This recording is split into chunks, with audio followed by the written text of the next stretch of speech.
Dear friends, welcome back to our channel Saloni Verma study point. आज मैं आप सभी के लिए वीडियो लेके आ गई जिस चीज का आपको बेसब्री से इंतजार था। आप लोगों ने कमेंट बॉक्स में एकदम भर दिया था 28 को एग्जाम है, किसी ने बोला 17 को एग्जाम है, तो मैं आ चुकी हूँ वीडियो लेके। अब हम क्या करने वाले हैं, पर्सपेक्टिव ऑन पब्लिक एडमिनिस्ट्रेशन। ये आपकी बुक का नेम है। 6th सेमेस्टर और 2nd सेमेस्टर दोनों ही बच्चों देख सकते हैं क्योंकि आपकी बुक सेम है। अब दोस्तों आज हम करेंगे मोस्ट इंपॉर्टेंट क्वेश्चन आंसर्स, कोशिश करेंगे पूरे के पूरे क्वेश्चन आंसर्स इसी में कंप्लीट कर दे जो कि आपके एग्जाम में आने वाले हैं। तो प्लीज वीडियो को लास्ट तक देखना, क्या पता आप उसी क्वेश्चन को छोड़ दो जो एग्जाम में आने वाला है। चलिए, कौटिल्य के अर्थशास्त्र को प्रशासनिक प्रणाली और राजनीति का प्रदर्शन तथा ग्रंथ माना जाता है। उनके विचार को लोक प्रशासन में किस प्रकार से योगदान देते हैं, चर्चा कीजिए। फिर यह आ सकता है कि कौटिल्य के अर्थशास्त्र का वर्णन कीजिए। चाहे क्वेश्चन जैसे भी आए दोस्तों, आपको ये बताना है कि ये प्रशासनिक प्रणाली है ना, वो कोई नई नहीं है, वो प्राचीन समय से ही ऐतिहासिक है। मिस्र में, यूनान में, चीन में हर जगह पे पहले क्या यूज करते थे, प्रशासनिक प्रणाली का उपयोग किया जाता था।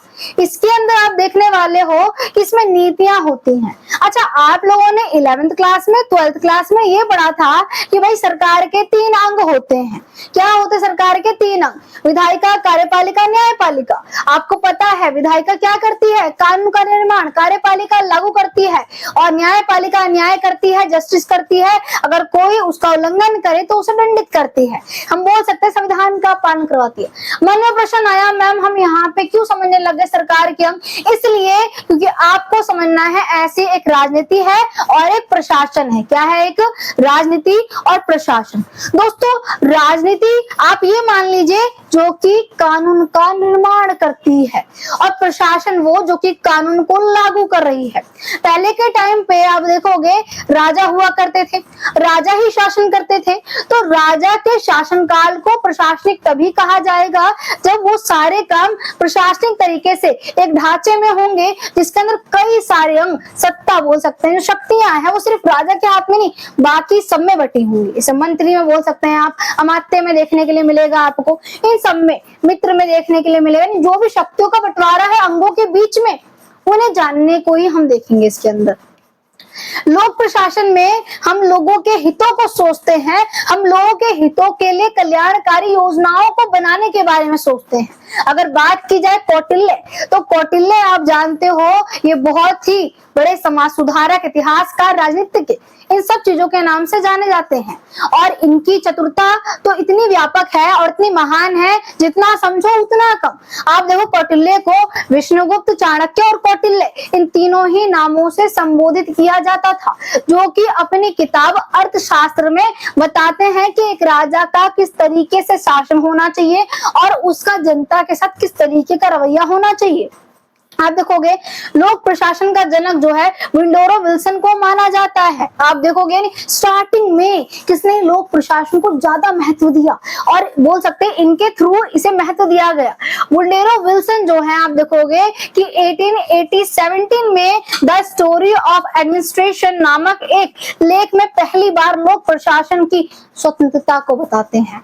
लोक प्रशासन में स्वतंत्रता होनी चाहिए जिसमें हर एक अंग अपना कार्य स्वतंत्र तरीके से करे। अगर मान लीजिए राजा है तो राजा को हम बोल सकते हैं जो राजा की आंखें मतलब मंत्री, जो मंत्री है वो अच्छे से मार्गदर्शन कराए, उन्हें बताए कि किस तरीके की योजनाएं बनानी चाहिए जो कि उनकी जनता के हित के लिए काफी सर्वोपरि, काफी अच्छी और काफी कल्याणकारी होगी। दोस्तों वैज्ञानिक अध्ययन विषय के रूप में प्रस्तुत लोक प्रशासन का अंग्रेजी अनुवाद होता है जो 2 शब्द लैटिन शब्द से मिलकर बना है, एडमिनिस्ट्रेशन। आप देखोगे और ये क्या है, इसमें प्रबंधन और सेवा मिलकर बनी है। यानी पहले तो एक प्रबंधन करना कि कौन कौन सी योजनाएं, कौन कौन से प्लान बनाने हैं और उसके बाद जनता को सेवाएं प्रदान करना, यही तो क्या है लोक प्रशासन। अब आप देखोगे कि कौटिल्य के द्वारा किस तरीके से बताया गया है कि एक जो राजा है उसकी क्या योग्यता होनी चाहिए और उसे उस प्रकार से उसे किस तरीके से अपनी योग्यताओं का पालन करना चाहिए। दोस्तों वो भी एक बार हम समझते हैं। अगर बात की जाए क्या कौटिल्य ने, आप देखोगे, प्रशासन को ये बताया है कि प्रशासन को शरीर के 7 अंगों से इंगित किया है, बॉडी पार्ट के थ्रू समझाने की कोशिश की है। ऐसे हमारे शरीर का हर एक अंग अपने आप में ही बहुत मूल्यवान है, उसी प्रकार से सरकार के ये अंग भी काफी अपने आप में ही सर्वोपरि है। आप देखने वाले हो दोस्तों क्या कि अगर कौटिल्य ने पहले बताया सिर, अब ध्यान से सुनिएगा, सिर यानी शासन, और शासन कौन करता है? राजा करता है। सिर हमारे शरीर का सबसे ऊपरी भाग है, यानी राजा सर्वोपरि है, राजा मुखिया है। राजा अपनी बात तो बोल सकते, सरदार आप अगर समझो तो राजा हम सरदार भी बोल सकते हैं। राजा वो किंग जो कि रूल मेकर होता है, कानून को बनाता है, नियमों को बनाता है, अपने थ्रू बनाता है। फिर आप देखोगे क्या, आंखें। दोस्तों आपको पता है कि आंखें भी जरूरी है हमारे शरीर में, तो आंखें मंत्री को कहा गया है। मंत्री को क्यों रखा जाता है? मंत्री को इसीलिए रखा जाता है ताकि वो पूरे प्रशासन पे, साम्राज्य पे अपनी निगाहें डाले और देखे जनता को किन समस्याओं का सामना करना पड़ रहा है, या फिर आने वाले टाइम में कौन सा जो साम्राज्य है वो राजा के लिए खतरा बन सकता है, शत्रु बन सकता है, किसके साथ मित्रता रखनी चाहिए और किसके साथ शत्रुता रखनी चाहिए, और किस तरीके से किन किन नियमों की जरूरत है और क्या क्या प्रशासन में सुधार करना है, ये काम मंत्री करता है, जो कि बोल सकते हैं राजा के दूसरे नंबर पे आता है। आपने देखा सिर और आंखें अपने आप में ही क्या है, दुर्लभ। और आप देखने वाले हो क्या यहाँ पे कि बेसिकली दोस्तों पैर, अब ये पैर जो हैं वो क्या है, आप अब देखोगे इसके अंदर जनपद है। क्या है ये? जनपद है। देखो अगर मैं आपको समझाऊं, जनपद यहाँ पे जनता पैर को रखती है और वहां पे बसावट करके वो समूह रहना शुरू कर जाता है, उसी को जनपद कहा जाता है।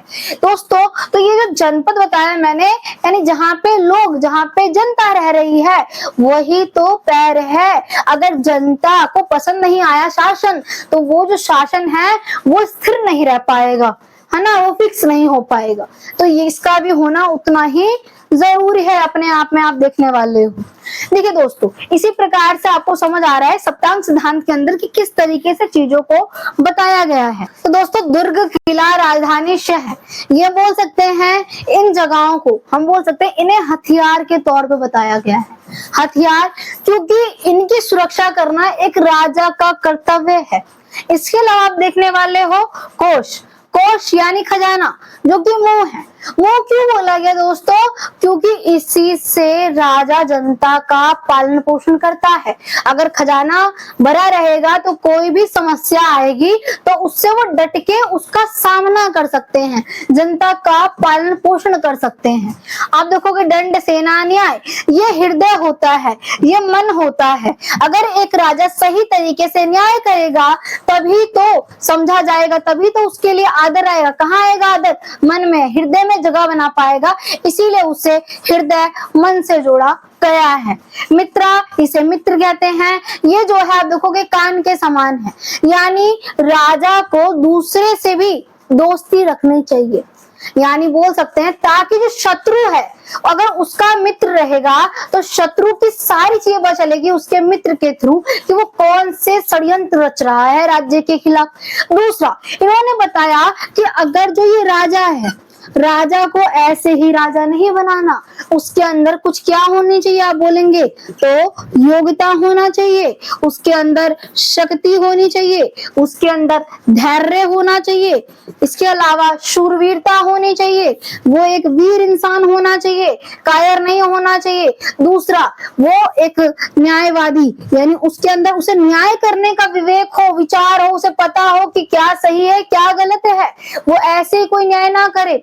और वो तटस्थ होना चाहिए, उसे ये नहीं देखना चाहिए कि भाई ये जो इंसान है वो मेरा रिलेटिव में कुछ लगता है तो इसे छोड़ दे, ऐसा कुछ नहीं। सभी के लिए नियम सेव होने चाहिए और जो बोल सकते जो गलत कर रहा है उसे दंड देना भी आवश्यक है।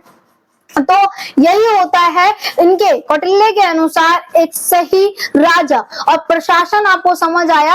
अगर प्रशासन में ये सब चीजें हैं और राजा के अंदर वो कौशल है तो इसी तरीके से एक अच्छा प्रशासन कायम हो सकता है।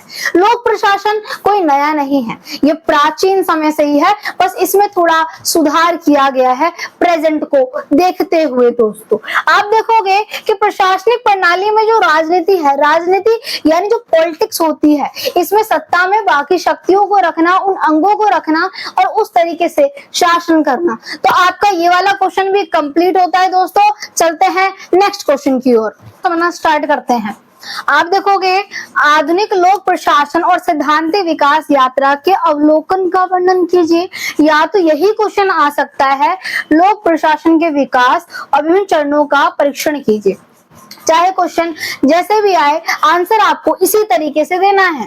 दोस्तों लोक प्रशासन, आप बताओगे लोक प्रशासन एक ऐतिहासिक तरीका है जिसमें शासन किया जाता है। लोक प्रशासन में लोगों के हितों के लिए ही लोक प्रशासन को बनाया गया है।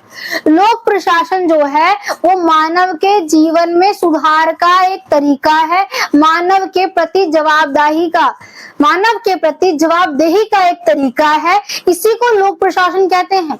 लोक प्रशासन एक सभ्य जीवन, जो बोल सकते समाज में जो भी बुराइयां, जो भी क्रूरतियां थी दोस्तों, उन्हें छोड़ के, उन्हें हटा के एक अच्छे तरीके से जीवन जीने का तरीका है लोक प्रशासन। देखिए लोक प्रशासन की सैद्धांतिक यात्रा को 5 चरणों में विभाजित किया जाता है। पहला चरण राजनीतिक है, इसमें राजनीति को जो पावर्स है उसे डिस्ट्रीब्यूट कर दिया जाता है। इसके अलावा जिसमें प्रशासन को राजनीति से अलग एवं स्वतंत्र रखा जाता है, यानी कि जो ये राजनीति है, राजनीति से प्रशासन को जो तरीका है शासन करने का उसे अलग रखना, यानी हर एक अंग अपने तरीके से कार्य करे, बिना किसी भेदभाव के, बिना किसी हस्तक्षेप के, जिसमें शासन को राजनीति से अलग स्वतंत्र रखने के रूप में स्थापित करना कोशिश की गई है। दूसरा चरण जो है प्रशासन का सैद्धांतिक है, इसमें संगठनात्मक क्षमता और प्रभावशीलता पर ध्यान दिया गया है कि किसी भी अंग का कितना ज्यादा प्रभावशाली होना चाहिए, कितना ज्यादा बोल सकते हैं कि किसी भी चीज को लेके बहुत ज्यादा ही तुरंत उस काम को करना, कितनी तेजी से उस काम को करता है वो अंग, अपने कार्य को सुदृढ़ तरीके से, एक सही तरीके से करना, उसकी शक्ति को देखना। तीसरा चरण आलोचना और चुनौती। दोस्तों देखिए जिंदगी में एक कॉम्पिटिटर का होना बहुत जरूरी है, जो कि आपको कंपटीशन की फुल टू फुल वाइब देता है, जिसे देख के मन में आता है कि और पढ़ना है, अभी और करना है, उससे बेटर करना है। तो यही फीलिंग यहाँ पे आनी चाहिए। अगर हम लोक प्रशासन को कायम कर रहे हैं तो इसके अंदर, हर एक अंग के अंदर ये आना चाहिए कि मुझे उस अंग से ज्यादा अच्छा काम करना है, मुझे मंत्री से ज्यादा अच्छा काम करना है, मुझे जो राजा है उसके लिए एक अच्छा शासन का एक तरीका बताना है कि यहाँ पे क्या करना चाहिए, यहाँ पे कौन सी योजनाएं करनी चाहिए, उस तरीकों को बताना। दोस्तों आप लोगों के लिए वीडियो बना रही हूँ तो प्लीज वीडियो को लास्ट तक देखना यार, क्योंकि वीडियो को बनाने में बहुत ज्यादा मोटिवेशन लगता है और बहुत ज्यादा ही एफर्ट और टाइम लगता है, तो प्लीज वीडियो को लास्ट तक देखा करो। तो आप बताओगे लोक प्रशासन एक ऐसा चरण है जिसमें लोगों के हितों के लिए कार्य किया जाता है और इसे बांटा जाता है। इसमें जो है मैनेजमेंट बताया जाता है कि लोगों के लिए क्या क्या योजनाएं स्टेप वाइज बनाई जाएंगी। तो दोस्तों आगे समझते हैं। आप देखोगे सैमुअल एडवर्ड्स फाइनर द्वारा लोक प्रशासन की परिभाषा क्या दे रखी है, उसे समझने की कोशिश करते हैं। हमें समझ आ गया लोक प्रशासन होता है क्या, बट बाकी आप देखोगे कि विचारकों का क्या मानना है, उसे लेके क्या सिद्धांत है, क्या परिभाषा है, उसे समझने का प्रयास करेंगे। फाइनर के अनुसार लोक प्रशासन का अर्थ है जनता का सहयोग। इसमें जनता का सहयोग, क्योंकि हम जनता के हितों के लिए ही कार्य कर रहे हैं। अगर जनता का सहयोग नहीं होगा तो लोक प्रशासन का कोई अर्थ ही नहीं होता। इसमें देखोगे सरकार के कार्य का संचालन करने, जनता सपोर्ट करेगी सरकार को, सरकार के कार्य करने में, तभी लोक प्रशासन आगे बढ़ पाएगा। चाहे वो स्वास्थ्य हो या प्रयोगशाला हो, चाहे एक्सरे हो, चाहे आप देखोगे एक्सरे मशीन का संचालन हो, चाहे कुछ भी, चाहे वो स्वास्थ्य से संबंधित हो, चाहे वो एक्सरे मशीन से संबंधित हो, कुछ भी हो, लोगों का सपोर्ट अत्यंत आवश्यक है लोक प्रशासन के अंतर्गत। दोस्तों आप देखोगे लोक प्रशासन का किस तरीके से विकास हुआ, अब ये समझने का प्रयास करते हैं। पहले चरण में आप देखने वाले हो कि 1827 से लेकर 1926 का जो दौर है, ये जो पहला चरण है, इसमें बता रखा है कि राजनीतिक प्रशासन द्विभाजन, यानी राजनीति राजनीति को बांट दो, राजनीति के अंगों को अलग अलग बांट दो, ताकि हर एक अंग तटस्थ होके कुशल तरीके से अपने कार्य को कर सके और किसी भी तरीके का हस्तक्षेप ना देखने के लिए मिले। तो ये आपको पहले चरण में देखने के लिए मिलने वाला है। आप दूसरे चरण में देखने वाले हो कि 1927 से 1937 के अंदर बता रखा है, प्रशासन का सिद्धांत दे रखा है कि प्रशासन के अंदर अच्छी अच्छी मशीनों का उपयोग करना, तकनीकों का उपयोग करना, ताकि लोक प्रशासन को और ज्यादा बढ़ाया जा सके। लोक प्रशासन है क्या? जनता के लिए किए जाने वाला कार्य, वो चाहे स्वास्थ्य से रिलेटेड हो, चाहे आप बोलो तो उनके पोषक तत्वों से रिलेटेड हो, चाहे उन्हें भोजन देने से रिलेटेड हो, चाहे कोई भी सेवा हो सकती है, सड़क हो सकती है बनाना, शिक्षा हो सकती है, कुछ भी हो सकता है जो कि जनता के कल्याण के हितों के लिए हो, चाहे वो सिंचाई का साधन हो, चाहे वो कृषि करने का साधन हो। यही लोक प्रशासन है, जनता को सही चीजें प्रोवाइड कराना। जैसे मान लो कुएं खुदवा देना ताकि सिंचाई हो सके, ताकि वो खेती अच्छे से कर सके। तो आप देखोगे इसके बाद तृतीय चरण के अंदर आप देखने वाले हो बेसिकली कि 1938 से 1947 में काफी चुनौतियों का सामना करना पड़ता है, क्योंकि कई सारे आलोचक इस पे अपने तथ्यों को प्रकट करते हैं। ऐसे आपकी लाइफ में कोई आपको अच्छा समझता है तो कोई बुरा समझता है, जो जितना समझता है, जो जितना जानता है वो उतना समझता है। जिस उसी तरीके से लोक प्रशासन को लेके भी लोगों की अपनी अपनी राय है, कोई इसे अच्छा मानते हैं तो कोई इसे बुरा मानते हैं, कोई उसमें बुराइयां निकालते हैं। ये चीज अच्छी होती है अगर उसमें चुनौतियां होंगी, अगर उसमें बुराइयां निकाली जाएंगी तो उसे और सुधारा जाएगा। लाइफ में ऐसी चीजें भी होनी चाहिए। आगे देखोगे दोस्तों आप चतुर्थ चरण में क्या कर रखा है, इसे क्या बता रखा है। 1948 से 1970 में आप देखोगे काफी संकट की समस्याएं होती है, काफी दिक्कतें आती हैं, परंतु उन्हें सॉल्व करना है ना, उनमें ये नहीं कि लोग प्रशासन को रोक देना, जो भी समस्या आए हैं उन्हें कंटिन्यूसली देखना, उन्हें टैकल करना और अपने तरीके से वर्क को करना और लोगों के हितों के लिए कई सारी योजनाओं को बनाना। आप देखोगे पंचम चरण में 1970 से 1970 के दशक के अंदर आगे की बात की जा रही है कि अंतर्विषय एवं परिपक्वता। इसमें क्या है कि अब हमें ना कई सारी चीजों का ज्ञान होना चाहिए, बिना ज्ञान के कोई चीज भी बोल सकते हैं व्यर्थ होता है। तो वैसे ही कई सारी चीजों का ज्ञान होना, कौशल होना कि लोग प्रशासन में क्या किया जाए जो कि जनता के हित के लिए ज्यादा अच्छा रहे, और कौन कौन सी चीजें हैं जो कि दूसरे ने अपना रखी और हमें अपनाने की जरूरत है। तो दोस्तों इसी तरीके से सेकंड क्वेश्चन भी कंप्लीट होता है। चलिए चलते हैं थर्ड क्वेश्चन की ओर। जल्दी से वीडियो को कीजिए लाइक और चैनल को सब्सक्राइब कीजिए, क्योंकि दोस्तों बहुत मेहनत लगती है वीडियो बनाने में। आप लोग वीडियो देखते हो और चले जाते हो, जरा सोचा करो यार कितना टाइम लगता है। किसके लिए वीडियो है? आप सभी के लिए ही ना। तो चलिए आगे समझते हैं। तो समझते हैं थर्ड क्वेश्चन, नौकरशाही। ये क्वेश्चन पेपर में आते ही आते हैं, जो आपको बता रही हूँ अच्छे से बस आपको इसे रिवाइज कर लेना और फिर आप आराम से पेपर को कर दोगे। यहाँ पे क्या नौकरशाही क्या है, मैक्स वेबर की नौकरशाही की अवधारणा क्या है। नौकरशाही दोस्तों वो जो कि सरकार के अंग होते हैं, जो कि सरकार के कार्यों को करते हैं। इसमें आप देखोगे सारे अधिकारी आते हैं जिनकी भी सरकारी नौकरी होती है। इसमें अध्यापक आप देखोगे, आईएएस, आईपीएस, इसके अलावा कर्मचारी, सभी विभाग के लोग आते हैं। इन्हीं को नौकरशाही कहते हैं, जो कि सरकार के नौकर होते हैं, जो कि अपने कार्य को करते हैं। आप देखोगे कि नौकरशाही जो है इसे ब्यूरोक्रेसी कहा जाता है। ब्यूरोक्रेसी, ये जो ब्यूरोक्रेसी है, आप देखो ब्यूरो जो है फ्रांस का एक शब्द है।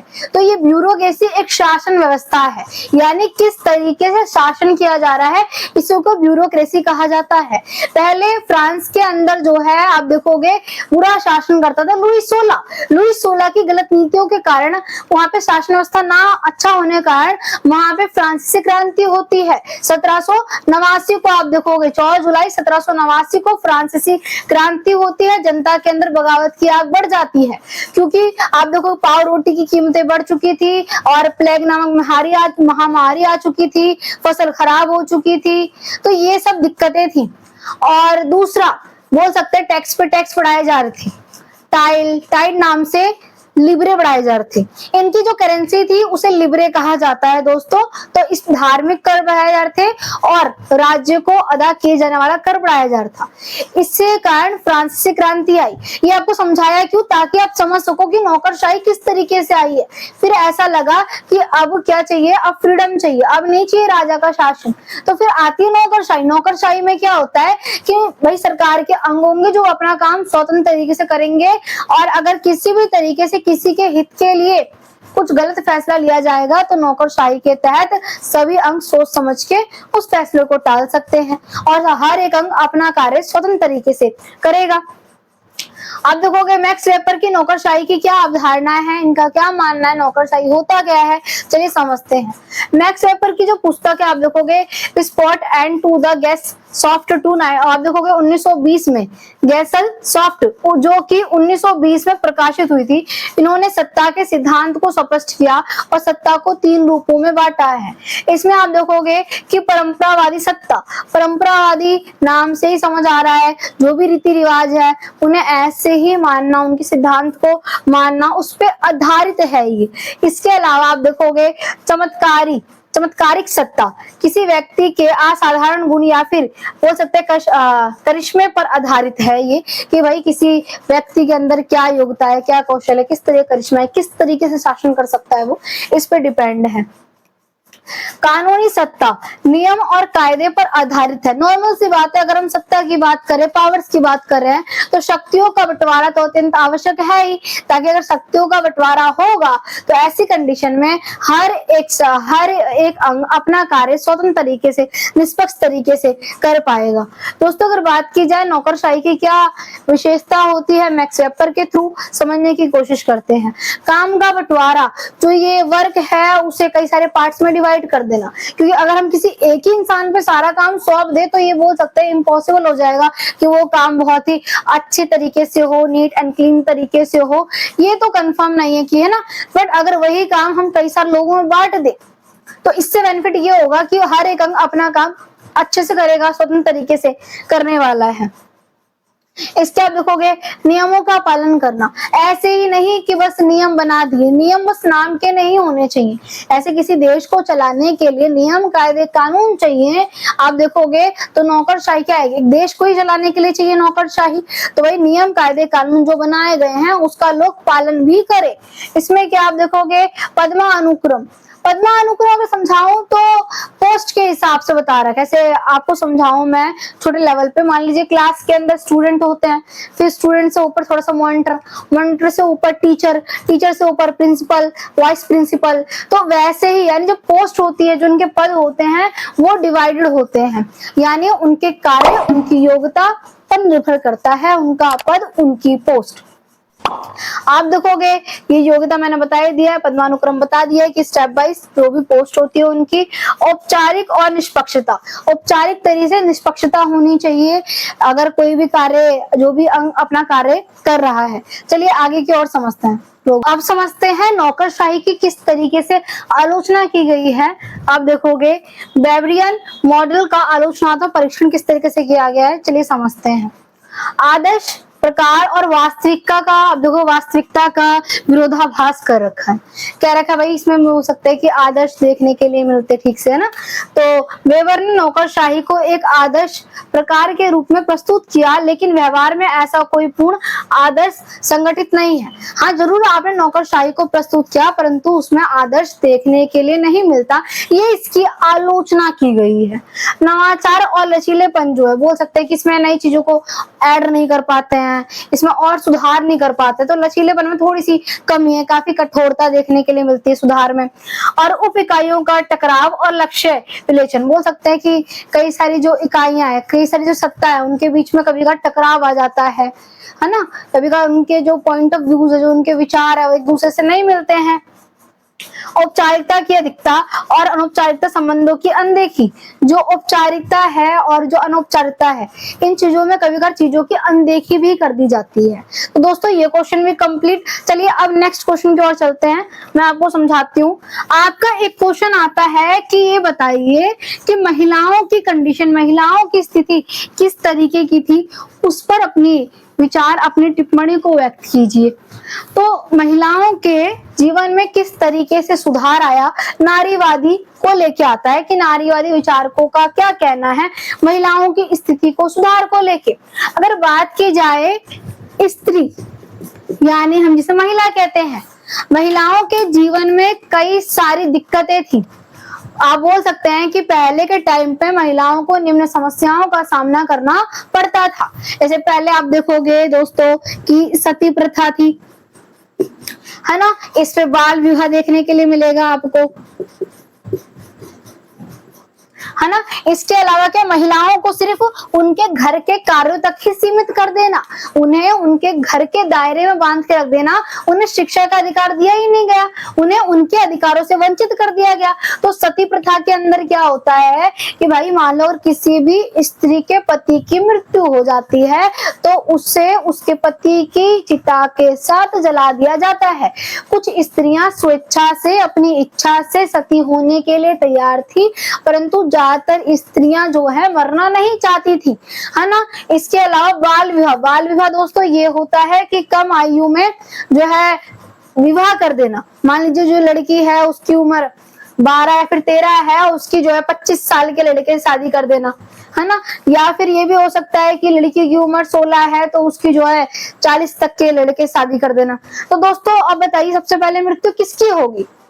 सबसे पहले मृत्यु लड़के की होगी। अगर लड़के की मृत्यु होगी तो भाई लड़की विधवा हो जाएगी, और लड़की जो कि 13-14 साल की लड़की को कहाँ इतनी बुद्धि होती है, वो अभी खुद ही चीजों को नहीं समझ पाती हैं, अपने बचपन में होती हैं, उनका बचपना उनसे छीन लिया जाता है और उन्हें घर के बंधनों में बांध दिया जाता है और फिर ये दिक्कतें आ जाती हैं। तो इसके अलावा आप देखोगे कि महिलाओं, नारीवादियों का ये कहना है कि भाई समाज में जो नारी है, नारीवादी विचारक जो हैं वो ये कहते हैं कि नारी के लिए कुछ कार्य किया जाए, महिलाओं के हितों के लिए कुछ कार्य किया जाए। महिलाओं को बोल सकते हैं कि महिलाओं को पहले बहुत ज्यादा ही पीछे रखा गया था, इनका बहुत शोषण हुआ था, इन्हें बहुत दबाया गया था, इनके हितों से इन्हें वंचित कर दिया गया था, शिक्षा से वंचित कर दिया गया था, बस इन्हें घर के दायरे में ही रख दिया गया था कि भाई अगर लड़की हुई है तो क्या करना है, उसे बस चूल्हा चौकी मतलब खाना बनाना सीख लेना है ना, घर के काम सीख लेना है, फिर उसकी शादी कर देनी किसी और के साथ, तो पढ़ के क्या करेगी, उनका यही मानना था, है ना। तो वो लड़कियों की पढ़ाई पे ज्यादा ध्यान नहीं देते थे। परंतु ये कहते हैं कि भाई जो महिलाएं हैं उन्हें भी पुरुषों के बराबर हित दिया जाए, महिलाओं को भी पुरुषों के बराबर सम्मान दिया जाए, महिलाओं को भी उनकी योग्यता से बोल सकते जांचा जाए, ना कि उनके लिंग के आधार पे, ना कि उनके जेंडर के आधार पे, उन्हें भी पुरुषों के समान ही वेतन मिले अगर उनके अंदर वो कौशल, अगर उनके अंदर वो प्रतिभा है। और महिलाओं को बस एक बार पंख देने की, बोल सकते हैं महिलाओं को बस एक और पंख देने की जरूरत है, वो उड़ान बहुत आगे तक करेंगी, है ना। तो महिलाओं की प्रगति के लिए नारीवादी बात करते हैं, महिलाओं के हितों के लिए बात करते हैं। और इसमें आप देखोगे बाद में सती प्रथा को समाप्त किया गया। आप देखोगे कि राजा राम मोहन राय, इनका बहुत बड़ा योगदान है। किसका? राजा, आप देखोगे राम मोहन राय का। ये एक बहुत बड़े सुधारक है, महिलाओं को जीवन में सुधार करने वाले व्यक्तियों में से एक है, और इन्होंने महिलाओं के हितों के लिए आवाज उठाई, इन्होंने महिलाओं की शिक्षा के लिए आवाज उठाई, इन्होंने सती प्रथा को समाप्त करने के लिए आवाज उठाई, इन्होंने बाल विवाह को रोकने के लिए आवाज उठाई, इन्होंने बोला कि भाई महिलाओं को पढ़ने का अधिकार मिलना चाहिए। ठीक है, तो राजा राम मोहन राय जो है इस तरीके से जाने जाते हैं। आपको पता है पहले समाज में क्या होता है, समाज में जाति वाति के आधार पे समाज को बांटा गया था, ब्राह्मण, क्षत्रिय, वैश्य, शूद्र। तो ये होता है कि नीची जाति का इंसान जो है मंदिरों में एंटर नहीं कर सकता है, अगर ऊंची जाति का इंसान देख लेगा तो उसका धर्म भ्रष्ट हो जाएगा। तो काफी सारी बोल सकते हैं दोस्तों दिक्कतें थी, उन सब दिक्कतों को समाप्त करने में समाज सुधारकों का बहुत ही बड़ा योगदान होता है। अब देखोगे आप ज्योतिराव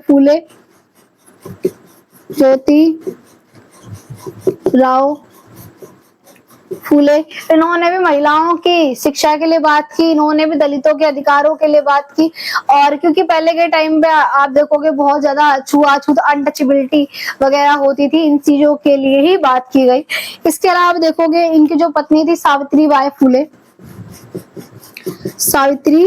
फूले दोस्तों, अब देखने वाले हो, ये भारत की पहली शिक्षिका थी जिन्होंने, बोल सकते हैं पहली शिक्षिका थी जिन्होंने बालिकाओं को शिक्षित करने के लिए कदम उठाया, पहली टीचर, और जिनके वजह से अब हम लड़कियां पढ़ पा रही हैं, पढ़ा पा रही हैं और देश की प्रगति उन्नति में जो है साथ दे पा रही हैं, देश को गौरवान्वित कर रही हैं। तो ये इन्हीं की देन है। पहले के टाइम पे जो लोगों ने इनकी बहुत आलोचना की थी और इनपे काफी कीचड़ वगैरह उछाली थी, इन्हें काफी गाली गलौज वगैरह भी की थी, परंतु सावित्रीबाई फुले जो है एक मिसाल है लड़कियों के लिए। इनके वजह से लड़कियां आगे बढ़ पा रही हैं। पहले उन्हें अपने साथ 2 साड़ियां लेके जानी पड़ती थी। एक साड़ी पे जब लोग कीचड़ वगैरह फेंक देते थे तो दूसरी साड़ी को वो पहन के फिर बच्चों को पढ़ाना शुरू करती थी। और स्टार्टिंग में कोई भी लड़कियों को पढ़ाई के लिए भेजना चाहता ही नहीं था, तो इन सब दिक्कतों का सामना करना पड़ा। नारीवादी ये कहते हैं कि भाई समाज में स्टार्टिंग से महिलाओं का शोषण हुआ है और स्टार्टिंग से समाज जो है वो पितृसत्तात्मक रहा है, पुरुषों का ही वर्चस्व रहा है। तो पुरुषों के वर्चस्व को समाप्त करके अब स्त्रियां भी इंडिपेंडेंट हो, स्त्रियां भी आगे बढ़े और स्वतंत्र हो। उन्हें किसी से, बोल सकते हैं उन्हें किसी से परमिशन लेने की जरूरत ना पड़े, वो अपने निर्णय स्वयं अपनी स्वेच्छा से ले सके और देश की प्रगति में ऐसे ही आगे बढ़ सके। ये है नारीवादी। ये वाला क्वेश्चन भी समाप्त होता है आपका चौथा। चलिए दोस्तों अब चलते हैं 5वें क्वेश्चन की ओर। सुशासन क्या होता है वो भी समझाती हूँ। ये आपके शॉर्ट नोट में आने वाले हैं जो आपको मैं समझा रही हूँ। अब ये क्या है सुशासन। देखिए सुशासन दोस्तों नाम से ही समझ आ रहा है, इसमें एक अच्छे शासन व्यवस्था की बात की जाती है। यानी सुशासन जिससे जनता के कल्याण के लिए कार्य किया जाए और जनता के हितों के लिए योजना की जाए, जनता को किसी भी तरीके की समस्याओं का सामना ना करना पड़े, इसी को सुशासन कहा जाता है। तो दोस्तों और डिटेल फॉर्म में समझते हैं सुशासन है क्या। क्वेश्चन ऐसे आए सुशासन क्या है, इसके विभिन्न सिद्धांतों की विवेचना कीजिए। तो आप बताओगे ऐसी शासन व्यवस्था जिसमें सरकार जनता के हित, ईमानदारी और बोल सकते हैं पारदर्शिता और जिम्मेदारी के साथ कार्य करे। यानी जनता को ये पता हो कि भाई जनता, यानी जो जनता है उसे दिखे कि सरकार किस तरीके से कार्य कर रही है और सरकार जनता के प्रति ईमानदार हो और दूसरा जो उसका कार्य हो वो पारदर्शी हो, ताकि देख सके कि भाई सरकार कितना अच्छा कार्य कर रही है। अगर किसी भी तरीके का प्रश्न पूछती है जनता तो उसके प्रति जवाबदेही होना, ना कि मुकर जाना या फिर जनता की आकांक्षाओं को समझना और उसे पूरा करना। आप देखोगे इसके अंदर तो ये ईमानदारी का होना अत्यंत आवश्यक है और जनता की जिम्मेदारी को संभालना भी सरकार का ही अधिकार है। आप देखोगे जवाबदेही मैंने आपको बता ही दिया है। जवाबदेही यानी जनता के हितों को समझो। जनता अगर सरकार से किसी भी तरीके का प्रश्न पूछती है तो उसका जवाब देना सरकार का ही ये जिम्मा है। पारदर्शिता कि सरकार किस तरीके से कार्य कर रही है, कौन कौन सी योजनाएं बना रही हैं जनता के हित के लिए, तो पारदर्शी भी होना अत्यंत आवश्यक है ताकि समझ सके कि भाई सरकार किसी तरीके का भ्रष्टाचार तो नहीं कर रही है। इसके अलावा क्या है भागीदारी, जनता की भागीदारी होनी चाहिए क्योंकि जनता ही सर्वोपरि है और जनता के लिए ही तो सुशासन कायम किया गया है। सुशासन तभी कहलाएगा जब जनता खुश रहेगी, जनता की सभी जिम्मेदारियों को संभाला जाएगा, जनता की सभी आकांक्षाओं को पूरा किया जाएगा, परंतु लॉजिकल आकांक्षाएं होनी चाहिए।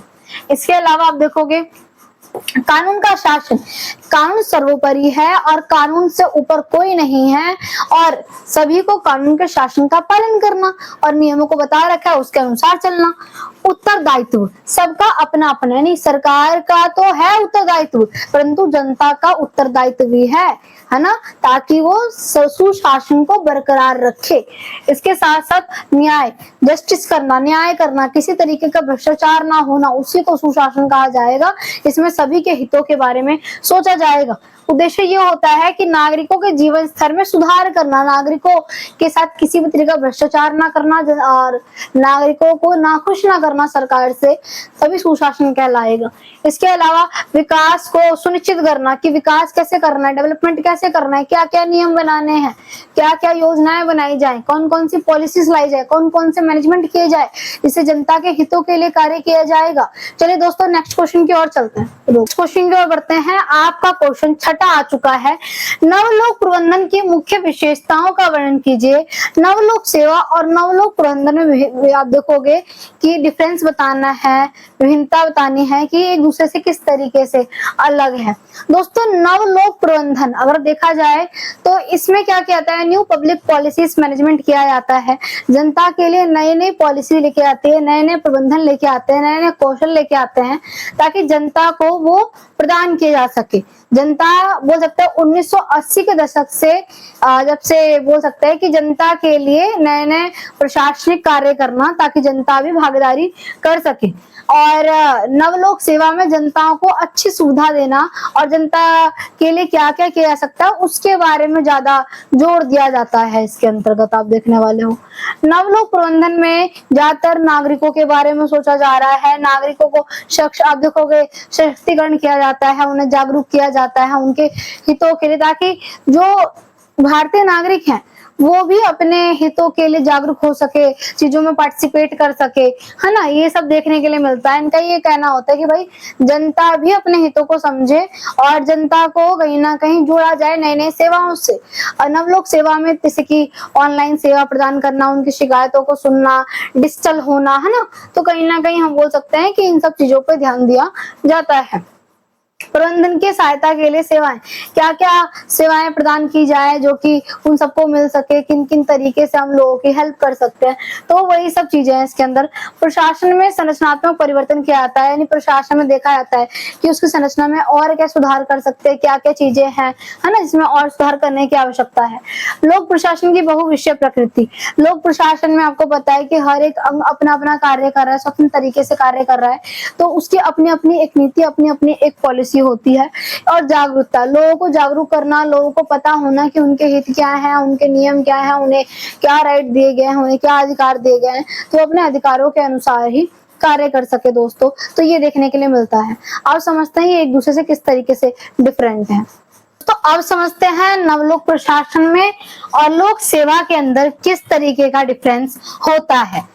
सरकारी कामकाजों को निजी क्षेत्र की कार्यशैली के रूप में प्रभावी कुशल बनाना, इनका मोटिव यही होता है जिस तरीके से निजी प्राइवेट सेक्टर में काम किया जाता है जस्ट वैसे ही हम बोल सकते हैं सरकारी यानी गवर्नमेंट सेक्टर में भी वैसे ही काम किया जाए, जनता को टाइम टू टाइम सुविधा दी जाए और जनता को वही तकनीकें, वही सुविधा मिले जो कि प्राइवेट सेक्टर में मिलता है। जिस तरीके से पोलाइट वे में वहां के एम्प्लॉयज बात करते हैं जस्ट वैसे ही यहाँ की भी बात करें।